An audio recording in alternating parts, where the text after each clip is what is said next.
அஊது பில்லாஹி, அல்லாஹுவை கொண்டு நான் பாதுகாப்பு தேடுகிறேன். மினஷ் ஷைத்தானிர் ரஜீம், தூக்கி வீசப்பட்ட சபிக்கப்பட்ட ஷைத்தானுடைய பாதுகாப்பை விட்டும் ஷைத்தானுடைய தீங்கை விட்டும் நான் அல்லாஹ்விடம் பாதுகாவல் தேடுகிறேன். கண்ணியமான சகோதரர்களே, குர்ஆன ஆரம்பிக்கும் பொழுது எப்பொழுதுமே நாங்க என்ன செய்யணும்? பிஸ்மி சொல்லாவிட்டாலும் என்ன சொல்லி ஆரம்பிக்கணும்? அஊது சொல்லி ஆரம்பிக்கணும். ஏன்? அல்லாஹ்வே குர்ஆன்ல சொல்றான், வ இதா கரஅத்தல் குர்ஆன், நீங்கள் குர்ஆனை ஓதினால் ஃபஸ்தஇஸ் பில்லாஹி மினஷ் ஷைத்தானிர் ரஜீம், அஊது சொல்லி நீங்க என்ன செய்யுங்க? ஷைத்தானை விட்டும் பாதுகாப்பு தேடி குர்ஆன் ஓதுவதை ஆரம்பிங்க. ஷைத்தான் என்றா யார்? முதலாவது ஷைத்தான் என்றா இபிலீசுடைய படை. இபிலீஸ், ஷைத்தானுடைய தலைவருக்கு பெயர் தான் இபிலீஸ். இபிலீஸ், இபிலீஸோடு சேர்ந்த அனைவருக்கும் சொல்வது ஷைத்தான். ஷைத்தான் எதனால் படைக்கப்பட்டவன்? நெருப்பால் படைக்கப்பட்டவன். இபிலீஸ் நெருப்பால் படைக்கப்பட்டவன். ஷைத்தான் என்ற அரபு பதம் ஷப்பன என்ற வார்த்தையிலிருந்து வந்தது. ஷைத்தான் என்ற அர்த்தம் எந்த நலவுமே இல்லாதவன், எந்த நலவுமே இல்லாதவன். ஒருத்தர் அஊது பில்லாஹி மினஷ் ஷைத்தானிர் ரஜீம் என்று ஓதினா அவர் அதுல 3 விஷயத்தை சொல்ல வரார். முதலாவது விஷயம், மனிதர்களாகிய நாங்க பலகீனமானவன். யாரா இருக்கலாம்? பணக்காரரா இருக்கலாம், ஏழையா இருக்கலாம், ஆலிமா இருக்கலாம், ஹாஃபிலா இருக்கலாம். எல்லா மனிதர்களும் எப்படியானவங்க? பலகீனமானவங்க. ஏன்? பலகீனமானவர் தான் இன்னொருவரிடம் பாதுகாப்பு தேடுவார். 2வது விடயம், அல்லாஹ் எப்பொழுதும் பலமானவன். நாம் யாரிடம் பாதுகாப்பு தேடுறோம்? அல்லாஹ் கிட்ட பாதுகாப்பு தேடுறோம். பலகீனமான நாம் பலமான அல்லாஹ்விடம் பாதுகாப்பு தேடுகிறோம். 3வது இதில் இருக்கக்கூடிய அம்சம் தான் ஷைத்தான் நமக்கு யார்? நண்பனா? எதிரி. ஷைத்தான் யாரு? எதிரி. இந்த 3 விடயம் அஊதுல இருக்குது. அல்லாஹ்வே குர்ஆன்ல சொல்றான், ஃபத்தஹிதூஹு அதுவா, ஷைத்தானை நீங்கள் விரோதியாக எடுத்துக் கொள்ளுங்கள். உலமாக்களுடைய ஏகோபித்த கருத்துதான் அஊது பில்லாஹி மினஷ் ஷைத்தானிர் ரஜீம் என்ற வசனம் குர்ஆன் வசனமா இல்லையா? குர்ஆன் வசனம் இல்ல. அப்ப அஊது ஓதுறது என்ன? சுன்னத்தான் ஒரு விடயம். 2வது தொழுகையிலையும் ஒவ்வொரு ரகாத்திலையும் சூரத்துல் ஃபாத்திஹாவை ஆரம்பிக்கிறதுக்கு முன்னால நாங்க என்ன சொல்லி ஆரம்பிக்கும்? பிஸ்மி மட்டுமல்ல, அஊது பில்லாஹி மினஷ் ஷைத்தானிர் ரஜீம் என்று சொல்லிதான் நாங்க நம்முடைய தொழுகைகள்ல சூரத்துல் ஃபாத்திஹாவை ஆரம்பிக்கும். இது ஷாஃபியாக்கள், ஹம்பலி மதுஹபுடைய ஏகோபித்த கருத்தாக இருக்கிறது. 2வது பிஸ்மில்லாஹிர் ரஹ்மானிர் ரஹீம், பிஸ்மில்லாஹ், அல்லாஹ்வுடைய பெயரை கொண்டு நான் ஆரம்பம் செய்கிறேன். அவன் எப்படியான அல்லாஹ்? அர் ரஹ்மான், அளவற்ற அருளாளன். அர் ரஹீம், நிகரற்ற அன்புடையோன். இது உங்களுக்கு வீடியோ எடுத்து என்னத்துக்கு தாராங்கண்டா? போட்டு கேட்டு நீங்க திரும்ப திரும்ப இந்த அர்த்தங்களை பாடமாக்குறதுக்கு. பாடமாக்கி நீங்க தக்பீரை கட்டி தொழுகையில ஓதும் போது பிஸ்மில்லா, அல்லாஹுடைய பெயரை கொண்டு ஆரம்பம் செய்கிறேன். அவன் எப்படியான அல்லாஹ்? அர் ரஹ்மான், அளவில்லாத அருளாளன். அர் ரஹீம், நிகரில்லாத அன்புடையோன். இப்படி அர்த்தத்தை விளங்கினோம்டா எங்கட தொழுகை உள்ளச்சம் உள்ள பயபக்தி உள்ள தொழுகையாக மாறும். ஸல்லல்லாஹு அலைஹி வஸல்லம் சொன்னாங்க, இப்னு ஹிப்பான்ல வருது, குல்லு அம்ரின் ஸீ பாலின், எந்த நல்ல காரியமாக இருந்தாலும் லா யுப்தஉ ஃபீஹி பிஸ்மில்லாஹிர் ரஹ்மானிர் ரஹீம், பிஸ்மில்லாஹ் சொல்லி ஆரம்பிக்கப்படாத எந்த நல்ல காரியமாக இருந்தாலும் ஃபஹுவ அப்தர், அது பரக்கத் இல்லாதது என்று சொன்னாங்க. எல்லா நல்ல காரியத்தை எப்படி ஆரம்பிக்கும்? பிஸ்மில்லாஹ் சொல்லி தான் ஆரம்பிக்கும். சூரத்துல் ஃபாத்திஹாவை மட்டுமல்ல. அடுத்தது சூரத்துல் ஃபாத்திஹா.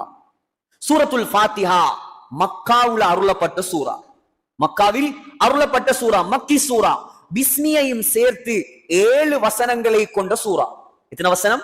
7 வசனங்களை கொண்ட சூரா. இதற்கு சூரத்துல் ஃபாத்திஹாவுக்கு மட்டும் மொத்தம் 12 பெயர்கள் இருக்குது. எத்தனை பேர்? 12 பெயர்.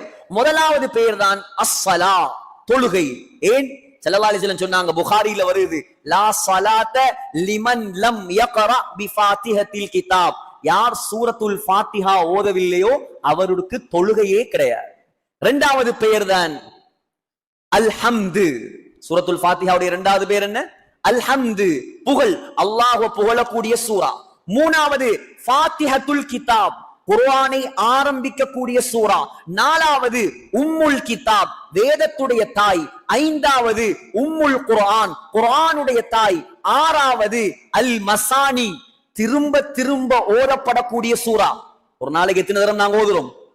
ஒரு முஸ்லிமான மனிதர் பருவ வயதை அடைந்தவர் ஒவ்வொரு நாளும் 17 முறை சூரத்துல் ஃபாத்திஹாவை ஓதுவதை அல்லாஹ் ஃபர்லாக ஆக்கி இருக்கிறார். அதான் திரும்ப திரும்ப ஓதப்படும் சூரா. 7வது அல் குர்ஆனுல் அதீம், மகத்தான குர்ஆன். 8வது இஷ்ஷிஃபா.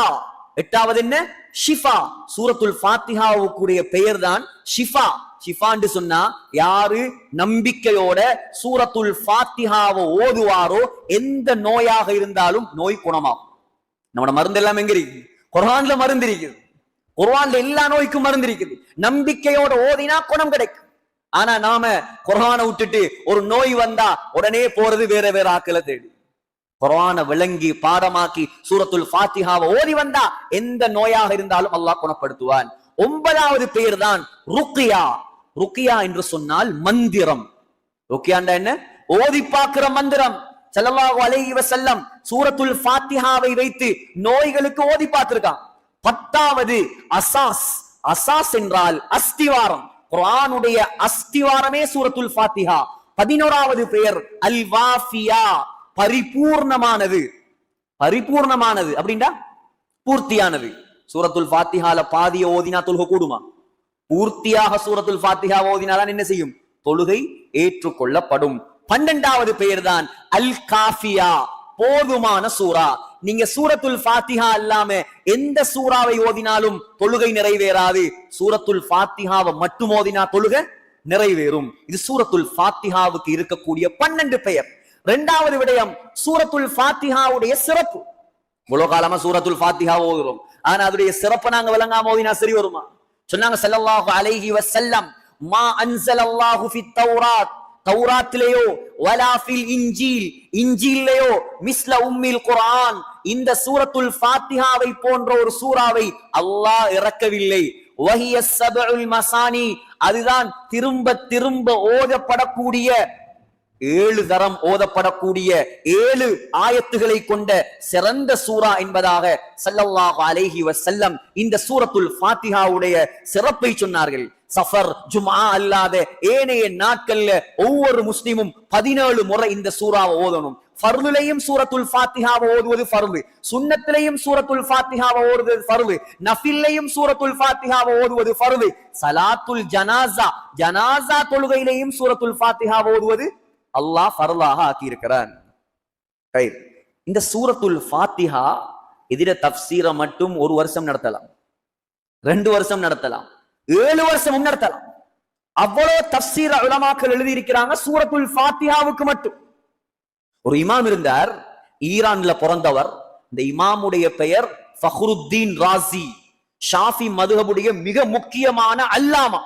எவ்வளவு பெரிய இமாம் என்று சொன்னா 150 கிதாபுகள் எழுதினார். 150 கிதாபுல 100 கிதாபு பாகம் பாகமாக எழுதப்பட்ட கிதாப். எந்த அளவு பெரிய அறிவு அல்லாஹ் கொடுத்திருந்தாண்டா. இமாம் ராஸி வாழ்ந்த காலம் பயங்கரமான காலம். பூகோள ரீதியாகவும் பிரச்சனை, மார்க்க ரீதியாகவும் பிரச்சனை. பூகோள ரீதியா என்ன பிரச்சனை? 6ஆம் நூற்றாண்டுல வாழ்ந்தவர். அந்த காலத்துலதான் சிரியா பகுதியில சிலுவை யுத்தம் நடந்தது. அந்த காலத்துலதான் மங்கோலியா பகுதியிலிருந்து தாத்தாரியர்களுடைய படையெடுப்பு நடந்தது. உலகத்துல யுத்த பிரச்சனை. மார்க்க ரீதியாக ஷியாக்கள், கர்ராமியாக்கள், கத்ரியா, ஜபரியா, முஅத்தஸிலா, இப்படி வழிகட்ட பல கூட்டம் உருவாகும். அவ்வளோ கூட்டத்தோடையும் தர்க்கம் செய்தவர் தான் இமாம் ராஸி. எந்த அளவு பெரிய அறிவு அல்லாஹ் கொடுத்திருந்தான் என்றா, அகாம அலா வுஜூதில்லாஹி அல்ஃப தலாயில அக்லியா, அல்லாஹ் இருக்கிறான் என்பதுக்கு மட்டும் 1000 ஆதாரங்கள் எழுதினவர். அல்லாஹ் இருக்கிறான், அல்லாஹ் மட்டும்தான் கடவுளுங்கிறதுக்கு 1000 ஆதாரங்களை காட்டியவர் தான் இமாம் ராஸி. இவருடைய கிதாபுகளே, இவருடைய எழுதின நூல்களே ஆக பிரபல்யமான நூல் தான், ஆக பெரிய நூல் தான் தஃப்சீருல் கபீர். தஃப்சீருல் கபீர் பொதுமக்களாகிய உங்களிடத்துல பிரபல்யம் இல்லாம இருக்கலாம், ஆனா உலமாக்கள் தலைக்கு மேல தூக்கி வைத்து கொண்டாடக்கூடிய அபார வரவேற்பை பெற்ற ஒரு தஃப்சீர் தான் தஃப்சீருல் கபீர். ஏன் தெரியுமா? அதுல தஃப்சீர் மட்டும் இல்லை, அதுல மந்திக் இருக்குது, லொஜிக் இருக்குது, பலாகா சொல் நயம் இருக்குது, இலக்கணம் இருக்குது, இலக்கியம் இருக்குது, வரலாறு இருக்குது, சொல்லிலக்கணம் இருக்குது, அதே போல வழிகட்ட கூட்டத்தார்களுக்குரிய பதில்கள் இருக்குது. இப்படி எல்லா கலைகளையும் பூந்து எழுதப்பட்ட ஒரு தஃப்சீர் தான் தஃப்சீருல் கபீர். இந்த தஃப்சீரை எழுதினத்துக்கு ஒரு வரலாறு இருக்குது. தஃப்சீர் எழுதினத்துக்கு ஒரு வரலாறு இருக்குது. அதிகமான உலமாக்கள், வரலாற்று ஆசிரியர்கள் இதை பதிவு செஞ்சிருக்கிறாங்க. பொதுமக்களுடைய தஃப்சீராக இருந்தாலும் உலமாக்களும் சபையில் இருக்கிறதால நான் எங்கெங்க பார்க்கலாம்னு சொல்றேன். ஷதராத்துல் ஸஹப், அதே போல வஃபயாத்துல் அயான், இது போன்ற கிதாபுகள்ல, தபகாத்துல் முஃபஸ்ஸிரீன், இது போன்ற கிதாபுகள்ல இமாம் ராஸியுடைய வரலாறு உலமாக்களுக்கு பார்க்கலாம். சகோதரர்களே, ஒரு முறை இமாம் ராஸி என்ன செய்யறார், ஒரு ஊருக்கு போறார். அந்த ஊருக்கு போன நேரம் இவருக்கு ஏற்கனவே ஹார்ட் ப்ராப்ளம் இருக்குது, ஹார்ட் அட்டாக் வந்ததோட அப்படியே மயங்கி விழுந்துட்டாங்க. ஊர் மக்கள் எல்லாம் நினைச்சிட்டாங்க ஆல் மவுத். இப்ப போல டெக்னாலஜி எல்லாம் இல்லாத காலம், நாடி நரம்ப புடிச்சு பார்த்தா துடிக்கல, ஆள் மவுத்து நினைச்சு அப்படியே ஆளை கொண்டு போய் கபூர்ல வச்சு மண்ணை போட்டுட்டான். மண்ணை போட்டதோட கொஞ்ச நேரத்தால இமாம் ராஸிக்கு முழிப்பு வருது. முழிப்பு வந்தா எப்படி இருக்கும்? ஆள் கபூர்ல. இப்படியான சம்பவங்கள் நடந்திருக்கா இல்லையா? ஆள் கபூர்ல உயிரோட வச்சாச்சு. இப்ப வெளியே வாரத்துக்கு எந்த வழியும் இல்ல.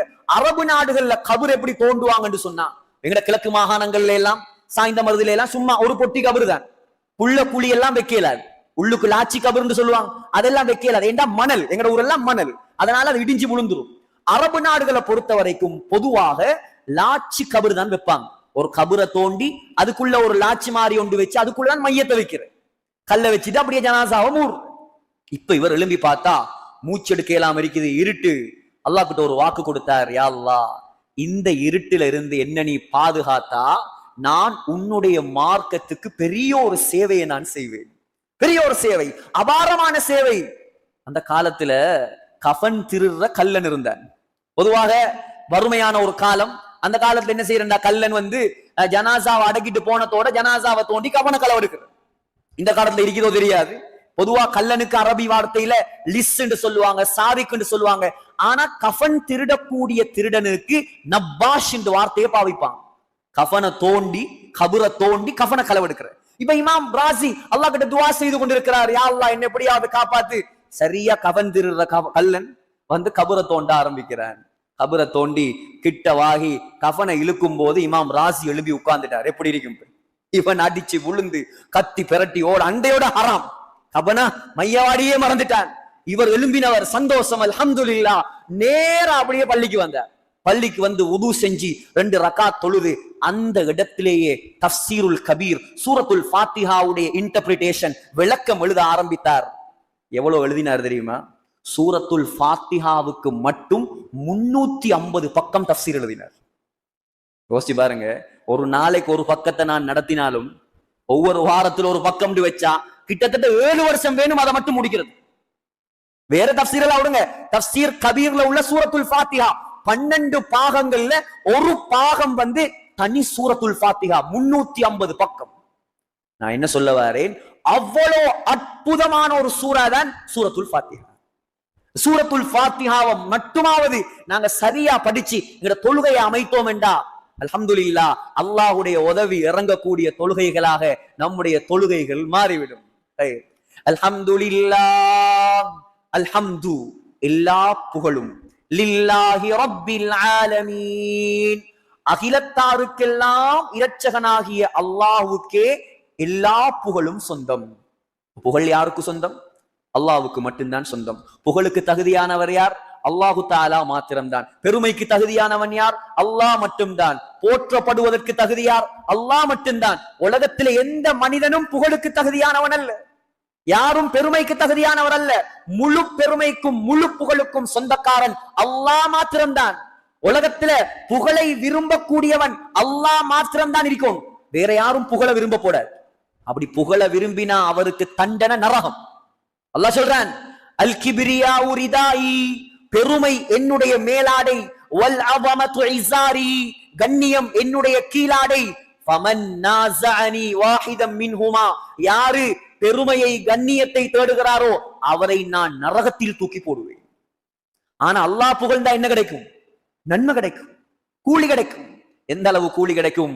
நசாயில வருது, ஸல்லல்லாஹு அலைஹி வஸல்லம் சொன்னாங்க, யார் அல்ஹம்துலில்லாஹ் என்று 100 தரம் சொல்றாரோ கடிவாளமிடப்பட்ட 100 குதிரைகளை அல்லாஹ்வுடைய பாதையில் கொடுத்தா என்ன நன்மையோ அந்த நன்மையை அல்லாஹ் தருவான். இந்த சஃபையில எங்க யாருக்காவது ஏழுமா 100 குதிரையை வாங்கி அல்லாஹ்வுடைய பாதையில கொடுக்கிறது?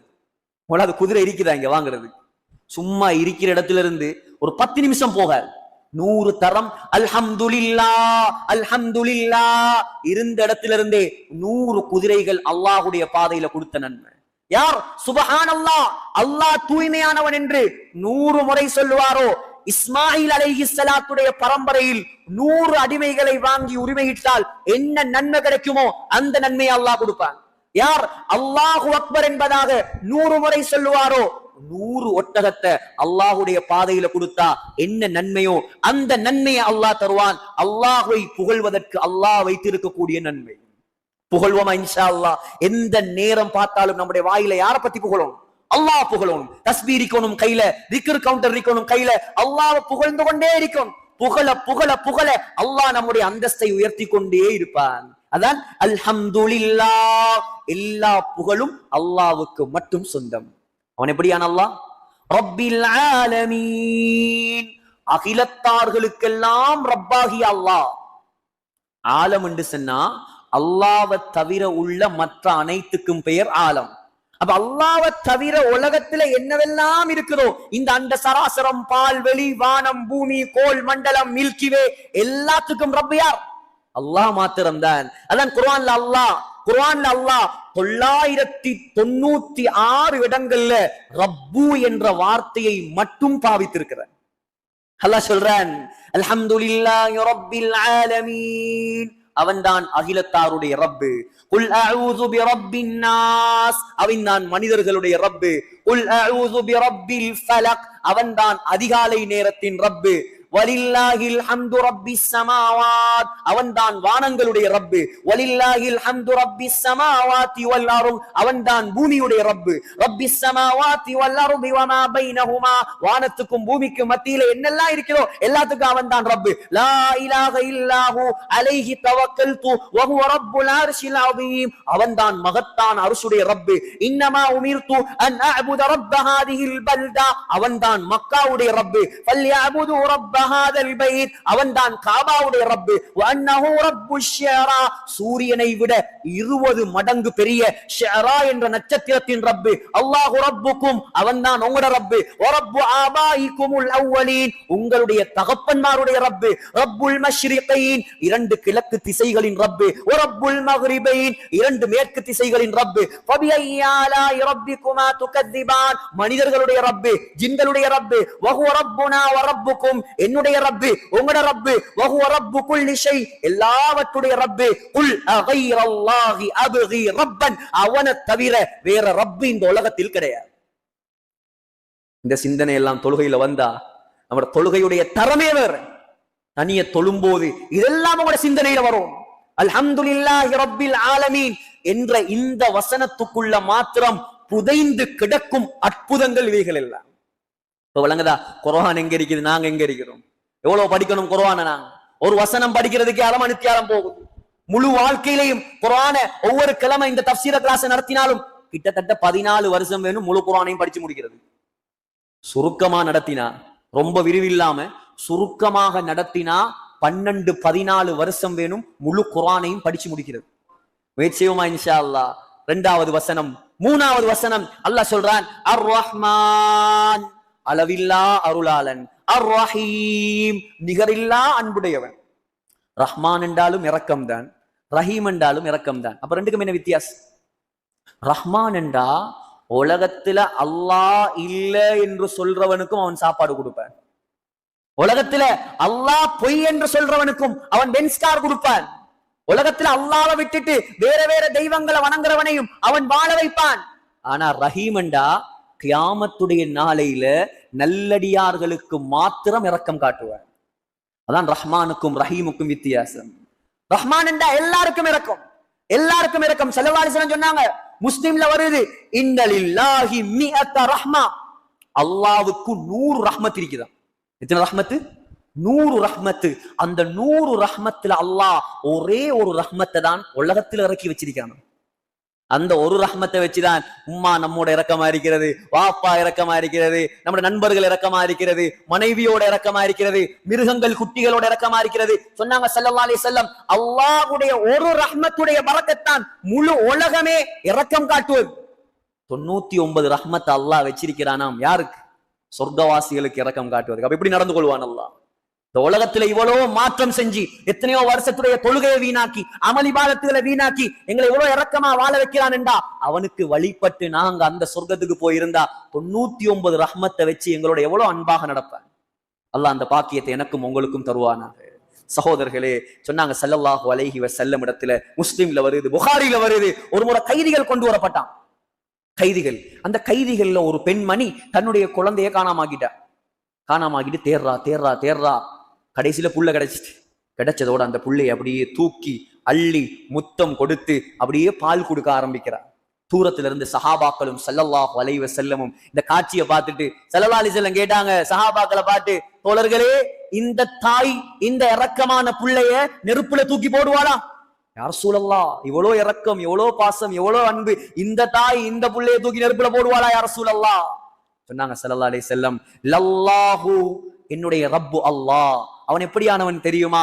அர்ஹமு பி இபாதிஹி மின் ஹாதிஹி பி வலதிஹா, இந்த தாய் இந்த பிள்ளையோட எவ்வளவு அன்பு வைத்திருக்கிறாளோ இதை விட அல்லாஹ் என்னோடும் உங்களோடும் இரக்கம் வைத்திருக்கிறார். அவன்தான் ரஹ்மான், அவன்தான் ரஹ்மான். குர்ஆன்ல ரஹ்மான் என்ற வார்த்தையை மாத்திரம் அல்லாஹ் 57 இடங்கள்ல பாவித்திருக்கிறான். அர் ரஹ்மானுர் ரஹீம் என்ற வார்த்தையை அல்லாஹ் 6 இடங்கள்ல பாவித்திருக்கிறான். ஏன்? மனிதனே விளங்கு, நான் இரக்கம் உள்ளவன், என் பக்கம் வா, உன்னை மன்னித்து உன்னை சொர்க்கவாசியாக மாற்றுவதற்கு நான் ரெடியாக இருக்கிறேன். அல்லாஹ் மன்னிக்க ரெடி, நாங்க மன்னிப்பு கேட்க ரெடி இல்லை. நம்முடைய சமூகம் அல்லாஹ்வின் பக்கம் திரும்ப ரெடி இல்லை. ஆனா அல்லாஹ் எதிர்பார்க்கிறான், ரஹ்மானாக இருக்கிறான். எது வரைக்கும் ரஹ்மானா இருப்பான் தெரியுமா? தொண்ட குழிக்கு ரூஹு வரும் வரைக்கும் தான் ரஹ்மானா இருப்பான். தொண்ட குழிக்கு ரூஹு வந்துட்டுண்டா அவன் ரஹீமா மாறிடுவான். நல்லவனாக இருந்தா மட்டும்தான் இரக்கம் காட்டுவான். அதுக்கு பின்னால மன்னிப்புக்கு அவனிடம் இடம் கிடையாது. புகாரில வருது, ஸல்லல்லாஹு அலைஹி வஸல்லம் சொன்னாங்க, ஒரு மனிதர், முன்னைய காலத்துல வாழ்ந்த ஒரு மனிதர் அதிகமாக பாவம் செய்து செய்து செய்து அல்லாஹ்ட பயம் வந்துட்டு பிள்ளைகளை கூப்பிட்டு சொன்னாராம், நான் மௌத்தா போனா என்ன அடக்கிறாதீங்க, என்ன அடக்கிறாதீங்க, இந்த ஜனாசாவை பத்த வைங்க. அவனுக்கு மார்க்கம் தெரியாது, அல்லாஹ்ட சக்தி தெரியாது. என்ற ஜனாசாவை பத்த வச்சு அந்த சாம்பலை எடுத்து அப்படியே வேகமாக காத்து வீசக்கூடிய ஒரு இடத்துல வீசி போட்டு அப்படியே மௌத்தா போய்த்துட்டார். அப்படியே ஜனாசாவை எடுத்தாங்க, பத்த வச்சாங்க, காத்துல தூவி விட்டாங்க. இவர் நினைச்சிட்டார், நான் தப்பிட்டேன். அல்லாஹ் யார்? பலா காதிரீன் அலா அன் நுஸவ்விய பனானா. அல்லாஹ் சொல்றான், பனானாவை எழுப்பாட்டுவேன் நான். என்ன பனான்? இங்கிலீஷ் பனானா இல்ல, அரபு பனான். அரபுல பனான் என்றா ஃபிங்கர் பிரிண்ட், கைரேக. நீங்க எங்க அழிஞ்சு போனாலும் சரி, காத்துள் கரைக்கப்பட்டாலும் சரி, தண்ணிக்குள் மூழ்கினாலும் சரி, ஆகாயத்துல சிதறினாலும் சரி, எரிமலை வெடித்து மௌத்தானாலும் சரி, உங்களோட கைரேகைய கூட நான் எழுப்பாட்டுவேன். அப்படியா அல்லாஹ்ட்ட விளையாடலுமா சகோதரர்களே? அல்லாஹ் எழுப்பாட்டி விட்டான். நிக்கிறார். இப்ப கேட்டானாம், மா ஹமலக அலா மா ஸனத், ஏ மனிதனே, ஏ அடியானே, ஏன் இப்படி வேலை செஞ்சாய்? ஏன் பத்த வைக்க சொன்னாய்? ஒண்ணு சொன்னானாம், யா அல்லாஹ், உன்னுடைய பயம், உன்னுடைய அச்சம், என்ன தண்டிச்சிருவா இந்த பயம், என்ன மன்னிக்க மாட்டா இந்த பயத்துலதான் நான் இப்படி செஞ்சேன். ஆனா நீ இப்படி செஞ்சும் என்ன எழுப்பாட்டிட்டாய். அல்லாஹ் சொன்னானாம், அவ்வளோ பயமா என் மீது உனக்கு? உன்னை மன்னிச்சிட்டே, நீ சொர்க்கம் போ. ஆனா நான் சொன்ன நிபந்தனை, தொண்டை குழிக்கு ரூஹு வருவதற்கு முன்னால் அல்லாஹ் இரக்கம் காட்டினால்தான், அதுக்கு பின்னால் அல்லாஹ் இரக்கம் காட்ட மாட்டான். சகோதரர்களே, எந்த அளவு இரக்கம்! ஆமா, அல்லாஹ்வை விளங்கல சரியான முறையில. ஹஜ்ரத் மூசா அலைஹிஸ்ஸலாமுடைய காலத்துல வாழ்ந்த மிகப்பெரிய கோடீஸ்வரன் காரூன், பிரம்மாண்டமான கோடீஸ்வரன். எவ்வளவு கோடீஸ்வரன் என்றா அல்லாஹ் சொல்றான், மா இன்ன மஃபாத்திஹு லதனூ பில் உஸ்பதி உலில் குவா. அவனுடைய ஹஸானாவுடைய திறப்புகளை தூக்குறதுக்கு மாத்திரம் பல ரெஸ்லர்கள் வேணுமா, மல்யுத்த வீரர்கள், பொடி பில்டர். அவன் சாவியை தூக்குறதுக்கு மட்டும். அப்ப எவ்வளவு பெரிய பலம் இருக்கும் அவனுக்கு. ஆனா அல்லாஹ்வை ஏற்றுக்கொள்ளல. மூசா அலைஹிஸ்ஸலாம் மீது இட்டு கட்டினான். கடைசியாக நீண்ட வரலாறு நான் சுருக்கமா சொல்றேன். தஃப்சீருல் மல்ஹரில இப்னு அப்பாஸ் ரலியல்லாஹு அன்ஹு ரிவாயத் வருது. கடைசியா மூசா அலைஹிஸ்ஸலாம் அவங்க என்ன செஞ்சாங்க? அப்படியே கையை நீட்டி அவன் அப்படியே மண்ணுக்குள்ள சுழிவாங்க வச்சுட்டாங்க. மூசா அலைஹிஸ்ஸலாம் தான் அல்லாஹ் சொன்னான், மூசா பூமிக்கு நீங்க கட்டளை போடுங்க, பூமி உங்களோட கட்டளைக்கு கட்டுப்படும். பூமி சொன்னாங்க மூசா அலைஹிஸ்ஸலாம், யா அரு குதீஹி, ஏ பூமியே இந்த காரூனை நீ சுழி வாங்குவாயாக. அப்படியே பிடிச்சிட்டு காரூனுடைய 2 காலையும் பூமி பிடிச்சிட்டு பூமிக்குள்ள வைத்தார். மெல்ல மெல்ல போறார். இப்ப கத்துறார், மூசா மூசா என்ன காப்பாத்துங்க, என்ன காப்பாத்துங்க, என்ன காப்பாத்துங்க. மூசா அலைஹிஸ்ஸலாம் இறக்கப்படல. முழுமையா அப்படியே பூமிக்குள்ள காரூன் சுழி வாங்கப்பட்டார். இப்ப மூசா அலைஹிஸ்ஸலாத்தை பார்த்து அல்லாஹ் கேட்டானாம், யா மூசா, ஏ மூசாவே, மா அக்லல கல்பக், ஏன் உங்களோட உள்ளம் இவ்வளோ கடினமாக மாறிவிட்டது? இஸ்தகாஸ பிக 70 மர்ரத்தன் ஃபலம் துகிஸ்ஹு, அந்த காரூன் 70 தரம் உங்களிடத்துல கெஞ்சினானே, மூசா மூசா என்ன காப்பாத்துங்க, மூசா என்ன காப்பாத்துங்க மூசா. ஒரு குத்தம் செஞ்சதுக்காக அவனோட நீங்க இறக்கப்படலே, அவனை நீங்க காப்பாத்தலே. அல்லாஹ் சொன்னானாம், அவன் பாவிதான், அவன் மோசமானவன் தான், என்ன மறுத்தவன் தான். ஆனா மூசா மூசா என்று 70 முறை கத்தின வாயால அல்லாஹ் என்பதாக ஒரு முறை அவன் என்னை அழைத்திருந்தால் நான் அவனை பாதுகாத்திருப்பேன். அது மாத்திரமல்ல, கியாமத் நாள் வரைக்கும் பூமியை யாருக்கும் வழிபடாமல் நான் ஆக்கியிருப்பேன். அவன் தான் ரஹ்மான், அளவற்ற அருளாளன், அர் ரஹீம், நிகரற்ற அன்புடையோன். 3வது வசனம் அல்லாஹ் சொல்றான், மாலிகி யௌமித்தீன். மாலிகண்டா சொந்தக்காரன். மாலிகண்டா யார்? சொந்தக்காரன். யௌமித்தீன், யௌமுத்தீன்டா யௌமுல் கியாமா, கியாமத்துடைய நாள், மறுமை நாளின் அதிபதி. மாலிக் யௌமித்தீன்டா என்ன? மறுமை நாளின் அதிபதி. உலகத்திலேயும் அதிபதி அவன் தான். அப்பே அல்லாஹ் மாலிக் யௌமித்தீன், கியாமத்துடைய நாளில் அதிபதி அல்லாஹ் சொல்றான். உலகத்துல அல்லாஹ் ஒவ்வொருத்தருக்கு பதவிய பட்டத்தை கொடுத்து வச்சிருக்கிறான். நீ ஸ்ரீலங்காவா, நீ ஜனாதிபதியா கொஞ்ச காலம் இரு. அமெரிக்காவா, நீ கொஞ்ச காலம் ஜனாதிபதியா இரு. சவுதியா, நீ கொஞ்ச நாள் அதிபதியாக இரு. முழு உலகத்திலையும் அல்லாஹ் ஒவ்வொருத்தர ஜனாதிபதியாக, அரசராக அல்லாஹ் வச்சிருக்கிறான். ஒரு சிலருக்கு அல்லாஹ் 4 பேருக்கு அல்லாஹ் முழு உலகத்தையும் ஆட்சி செய்யக்கூடிய பாக்கியத்தை அல்லாஹ் கொடுத்தார். முழு உலக ஆட்சி. 2 முஸ்லிம்கள், 2 காஃபிர்கள். 2 முஸ்லிம் யார்? முதலாவது சுலைமான் அலைஹிஸ்ஸலாம், 2வது துல்கர்னைன் அலைஹிஸ்ஸலாம். 2 காஃபிர், 1 புக்தனஸர், 2வது நம்ரூத். 4 பேரும் உலகத்தை ஆட்சி செஞ்சாங்க. ஆனா 4 பேரும் இன்றைக்கு மையத்தை அறிகிறான், ஜனாசாவாக இருக்கிறான். ஆனா உலகத்தை அல்லாஹ் ஒரு நாளைக்கு அழிப்பான். அழிச்சதுக்கு பின்னால கியாமத்துடைய நாளை அல்லாஹ் உருவாக்குவான், மஹ்ஷர் மைதான். அந்த மைதானத்துல உலகத்துல அரசன், ஆண்டி, படிச்சவன், பட்டம் எடுத்தவன், படிக்காதவன், ஏழை, பணக்காரர் எல்லாரும் எப்படி நிக்கணும் சொன்னாங்க ஸல்லல்லாஹு அலைஹி வஸல்லம், யுஹ்ஷருன் நாஸ் யௌமல் கியாமத்தி ஹுஃபாத்தன். உலகத்துல பிராண்டட் செருப்பு போட்டாக்கள் எல்லாம் செருப்பு இல்லாம நிப்பாங்க. நிர்வாணிகளாக நிற்பாங்க. ஹத்னா செய்யப்படாதவர்களாக நிற்பாங்க. இந்த பூமி செம்பு தரையாக மாற்றப்படும். முழு உலகத்தையும் அல்லாஹ் அழிச்சு போட்டு எல்லாரையும் ஜனாசாவாக மாத்தி போட்டு உலகத்துல யாருமே இருக்க மாட்டாங்க. ஜிப்ரீல் அலைஹிஸ்ஸலாமும் மலக்குல் மௌத்தும் மீகாயில் அலைஹிஸ்ஸலாமும் அல்லாஹ்வும் மட்டும் இருப்பான். அல்லாஹ் கேட்பானாம், மலக்குல் மௌத்த பாத், அஸ்ராயில பார்த்து அல்லாஹ் கேட்பானாம், மலக்குல் மௌத் யார் இருக்குது, யார் இருப்பது? அல்லாஹ்வுடைய தூதர் மலக்குல் மௌத் சொல்லுவாராம், யா அல்லாஹ் நான் இருக்கிறேன், நீ இருக்கிறாய், ஜிப்ரீல் இருக்கிறார், மீகாயில் இருக்கிறார். அல்லாஹ் சொல்லுவானாம், மீகாயில மௌத்தாக், ஜிப்ரீல மௌத்தாக். ஜிப்ரீல் அலைஹிஸ்ஸலாம் மௌத், மீகாயில் அலைஹிஸ்ஸலாம் மௌத். அல்லாஹ் கேட்பானா, இப்ப யார் இருக்கிற? சொல்லுவாராம், நானும் நீயும் மட்டும்தான் இருக்கிறேன், உனக்கும் மௌத் வரட்டும். எங்களை எல்லாம் மௌத்தாக்கினவர் யார்? அவர்தானே மலக்குல் மௌத். முழு உலகத்தையும் மௌத்தாக்கினவர் யார்? அவர்தான் மலக்குல் மௌத். அவரையும் அல்லாஹ் மௌத்தாக்கி விட்டு முழு அந்த சராசரத்தில் அல்லாஹ் மாத்திரம் இருப்பானாம். அப்ப அல்லாஹ் கேட்பானாம், லிமனில் முல்குல் யௌம். எங்க அரசர்கள், எங்க ஆட்சியாளர்கள், எங்க ஆட்டம் போட்டவர்கள், எங்க வல்லரசுகள், இன்றைய நாளுடைய ஆட்சி அதிகாரம் யார கையில? பதில் சொல்றதுக்கு யாரும் இருக்க மாட்டான். ஏன்? எல்லாரும் மையத். அல்லாஹ்வை சொல்லுவானாம், லில்லாஹில் வாஹிதில் கஹ்ஹார். அடக்கி ஆளக்கூடிய எனக்கு மட்டும்தான்டா ஆட்சி சொந்தம். நீங்க எல்லாம் டெம்பரியா வந்தாக்கள், நாம் போட்ட பிச்சையில வாழ்ந்தாக்கள். ஆகையால் மாலிகி யௌமித்தீன், அந்த கியாமத் நாளுடைய, மறுமை நாளுடைய அதிபதி அல்லாஹ்வாகிய நாம் மாத்திரம்தான். ஹைர், அல்லாஹ்வுடைய நல்லடியார்களே, 3 வசனங்கள் சூரத்துல் ஃபாத்திஹாவுடைய 3 வசனங்கள். பிஸ்மில்லாஹிர் ரஹ்மானிர் ரஹீம், அல்ஹம்துலில்லாஹி ரப்பில் ஆலமீன். அர்த்தம் விளங்குதா கொஞ்சமாவது? அர் ரஹ்மானிர் ரஹீம் மாலிகி யௌமித்தீன். அர் ரஹ்மானிர் ரஹீம் அளவற்ற அருளாளன், நிகரற்ற அன்புடையோன். மாலிகி யௌமித்தீன் என்ன? கியாமத் நாளுடைய அதிபதி. நான் சொன்ன சம்பவங்கள் ஹதீஸுகள் எல்லாத்தையும் ஒரு தரம் மீட்டி பாத்தீங்கடா மாஷா அல்லாஹ்னு கல்புல இந்த தஃப்சீர் பதிஞ்சிரும். இன்ஷா அல்லாஹ் அடுத்த வகுப்புல நாங்க என்ன செய்வோம், இந்த சூரத்துல் ஃபாத்திஹாவை மீதமுள்ள அரவாசியை ஓதி முடிக்கிறதுக்கு அல்லாஹு தஆலா நம் அனைவருக்கும் ரஹ்மத் செய்வானாக. ஆமீன். வாஹிரு தஅவானா அல்ஹம்துலில்லாஹி ரப்பில் ஆலமீன். சுப்ஹானக்கல்லாஹும்ம வ பிஹம்திக அஷ்ஹது அன் லா இலாஹா இல்லா அன்த அஸ்தக்ஃபிருக வ அத்தூபு இலைக்.